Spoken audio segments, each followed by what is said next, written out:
Hello everybody, we're going to read chapter 13 today. It is called A Trogglehumper for the Fleshlumpeater. They is always having 50 winks before they goes scumpering off to hunt human beings in the evening, the BFG said. He stopped for a few moments to let Sophie have a better look. Giants is only sleeping every then and now, he said. Not nearly as much as human beings. Human beings is crazy for sleeping. Is it ever occurring to you that a human being who is 50 is spending about 20 years sleeping fast? I must admit that never occurred to me, Sophie said. You should allow it to occur to you, the BFG said. Imagine it, please.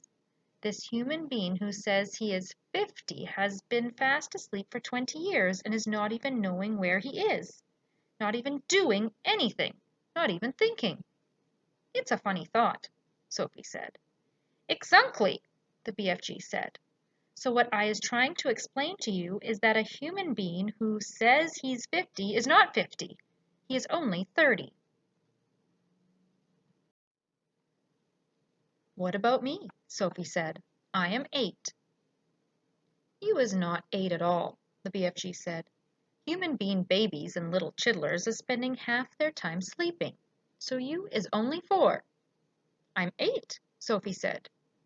You may think you is 8, the BFG said. But you has only spent 4 years of your life with your little eyes open. You is only 4, and please stop higgling me. Titchy little snapper whippers like you should not be higgling around with an old sage and onions who is hundreds of years more than you. How much do giants sleep? Sophie asked. They is never wasting much time snozzling, the BFG said. 2 or 3 hours is enough. When do you sleep? Sophie asked. Even less, the BFG answered. I is sleeping only once in a blue baboon. Sophie peeped out from her pocket, examined the 9 sleeping giants. They looked even more grotesque now than when they were awake.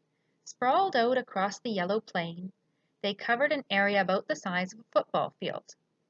Most of them were lying on their backs with their enormous mouths wide open, and they were snoring like foghorns. The noise was awful. Suddenly the BFG gave a jump in the air. By gum frog, he cried. I is just having the most whoopsie-whiffling idea. What? Sophie said. Wait, he cried. Hold your horse feathers. Keep your skirt on. Just you wait to see what I is going to bring about. He galloped off fast to his cave, with Sophie hanging on tight to the rim of the pocket. He rolled back the stone. He entered the cave. He was very excited. He was moving quickly. You stay where you is in my pocket, Huggy Bee, he said. We is doing this lovely bit of buck-swashling both together. He laid aside the dream-catching net, but hung on to the suitcase. He ran across to the other side of the cave and grabbed the long trumpet thing, the one he had been carrying when Sophie had first seen him in the village. With the suitcase in one hand and the trumpet in the other, he dashed out of the cave. What is he up to now? Sophie wondered. Peep your head up good, the BFG said. Then you will get a fine winkle of what's going on. When the BFG came near to the sleeping giants, he slowed his pace. He began moving softly. He crept on his toes towards the ugly brutes. They were still snoring loudly. They looked repulsive, filthy, diabolical. The BFG tiptoed around them. He went past the gizzard gulper, the blood bottler, the meat dripper, the child chewer. Then he stopped. He had reached the Fleshlumpeater. He pointed at him. Then he looked down at Sophie and gave her a big wink. He knelt on the ground and very quietly he opened the suitcase. He took out of it the glass jar containing the terrible, nightmarish Trogglehumper. At that point, Sophie guessed what was going to happen next. Ouch, she thought. This could be rather dangerous. She crouched lower in the pocket so that only the top of her head and her eyes were showing. She wanted to be ready to duck out of sight very fast should anything go wrong. They were about 10 feet away from the Fleshlumpeater's face. The snoring, snorting noise he was making was disgusting. Every now and again a big bubble of spit formed between his two open lips and then would burst with a splash and cover his face with saliva. Taking infinite care, the BFG unscrewed the top of the glass jar and tipped the squiggling, squirming, faintly scarlet Trogglehumper into the wide end of his long trumpet. He put the other end of the trumpet to his lips. He aimed the instrument directly at the Fleshlumpeater's face. He took a deep breath, puffed out his cheeks, and then, woof, he blew. Sophie saw a flash of pale red go darting towards the giant's face. For a split second it hovered above the face. Then it was gone. It seemed to have been sucked up the giant's nose, but it all happened so quickly, Sophie couldn't be sure. "We had better be skittling away, quick, to where it's safe," the BFG whispered. He trotted off for about 100 yards, then he stopped. He crouched low to the earth. "Now," he said, "we is waiting for the gun and flames to begin." They didn't have to wait long.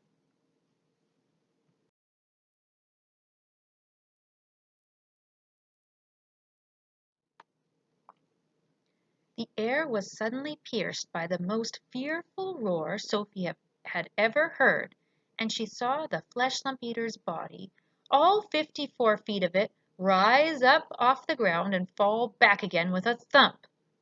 Then it began to wriggle and twist and bounce about in the most violent fashion. It was quite frightening to watch. "Ee-ow!" roared the Fleshlumpeater. "Ay! Ow!"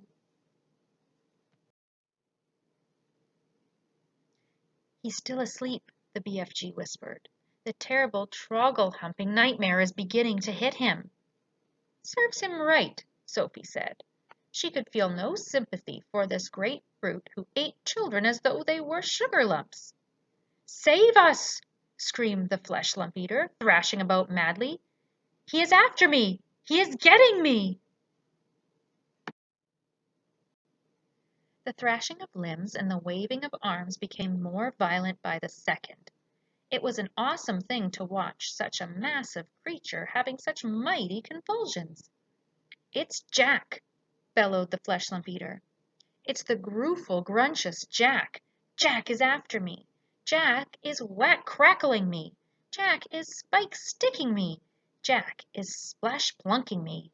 It is the terrible, fright-swiping Jack!" The Fleshlumpeater was writhing about over the ground like some colossal tortured snake. "Oh, spare me, Jack!" he yelled. "Don't hurt me, Jack!" "Who is this Jack he's on about?" Sophie whispered. "Jack is the only human being all giants is frightened of," the BFG told her. "They is all absolutely terrified of Jack. They is all hearing that Jack is a famous giant killer." "Save me!" screamed the Fleshlumpeater. "Have mercy on this poor little giant, the beanstalk. He is coming at me with his terrible spike-sticking beanstalk. Take it away. I is begging you, Jack. I is praying you not to touch me with your terrible spike-sticking beanstalk." "Us giants," the BFG whispered, "is not knowing very much about this dreaded human being called Jack. We is only knowing that he is a famous giant killer and that he is owning something called a beanstalk. We is knowing also that the beanstalk is a fearsome thing and Jack is using it to kill giants." Sophie couldn't stop smiling. "What is you griggling at?" the BFG asked her, slightly nettled. "I'll tell you later," Sophie said. The awful nightmare had now gripped the great brute to such an extent that he was tying his whole body into knots. "Do not do it, Jack!" he screeched. "I was not eating you, Jack." I is never eating human beings. I swear I has never gobbled a single human being in my wholesome life." "Liar," said the BFG.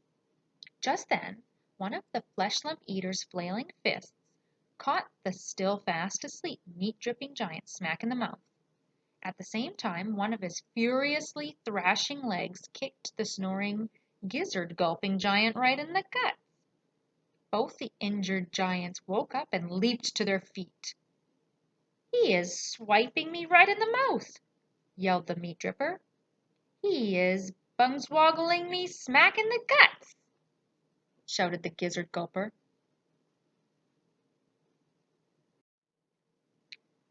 The two of them rushed at the Fleshlumpeater and began pounding him with their fists and feet. The wretched Fleshlumpeater woke up with a bang. He awoke straight from one nightmare into another.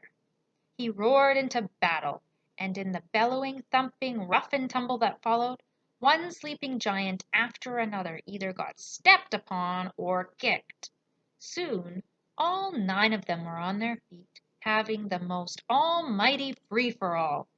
They punched and kicked and scratched and bit and butted each other as hard as they could. Blood flowed. Noses went crunch. Teeth fell out like hailstones. The giants roared and screamed and cursed, and for many minutes the noise of battle rolled across the yellow plain. The BFG smiled a big, wide smile of absolute pleasure. "I is loving it when they is all having a good toughin' rumble," he said. "They'll kill each other," Sophie said.